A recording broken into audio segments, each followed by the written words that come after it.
আজকে খুবই একটি কমন এবং খুবই একটি সেনসিটিভ বিষয় নিয়ে কথা বলবো। সেটি হলো পিরিয়ড কিংবা মাসিক চক্র। এটি মা-বোন আসলে সবারই হয় এবং কিছু মা বোনদের আছে যে পিরিয়ডের সময় প্রচুর পেট ব্যথা হয়ে থাকে। তো তাদের জন্য আজকে কিছু নিয়ম বলবো যেগুলো মেনে চললে আসলে ব্যথা কমানো অনেকটাই সম্ভব।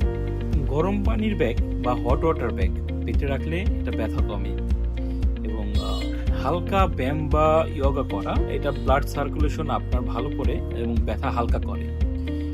এবং এই সময়ে অন্যান্য পানীয় না পান করে আপনি আদা বা হার্বাল চা যেগুলো আছে সেগুলো আসলে পান করতে পারেন। সেক্ষেত্রে আপনার প্রদাহটা কমিয়ে আপনাকে স্বস্তি দেবে এবং গরম পানি পান এই সময় শরীরকে হাইড্রেটেড রাখে এবং ব্যথা নিয়ন্ত্রণ করতে সাহায্য করে এবং পর্যাপ্ত পরিমাণে বিশ্রাম নিতে হবে।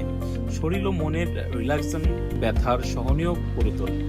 আপনি যদি বিশ্রাম নেন, স্বাভাবিকভাবে বিশ্রাম নিলে আপনার শরীরটা রিল্যাক্স হওয়ার কারণে আপনার ব্যথা মুক্ত অনুভব হবে। সর্বশেষ যে বিষয়টি, আপনি ব্যথা যদি অতিরিক্ত মাত্রায় হয়ে থাকে তবে অবশ্যই চিকিৎসকের পরামর্শ নেবেন এবং উপরোক্ত যে নিয়মগুলো বলেছি সেই নিয়মগুলো মেনে চললে আপনার আসলে ঘরোয়াভাবেই আপনার অনেকটা আপনি স্বস্তি বোধ করবেন। তো ধন্যবাদ সবাইকে। সবাই ভালো থাকবেন এবং ভিডিওটি যদি ভালো লেগে থাকে তবে অবশ্যই লাইক, কমেন্ট, শেয়ার করবেন।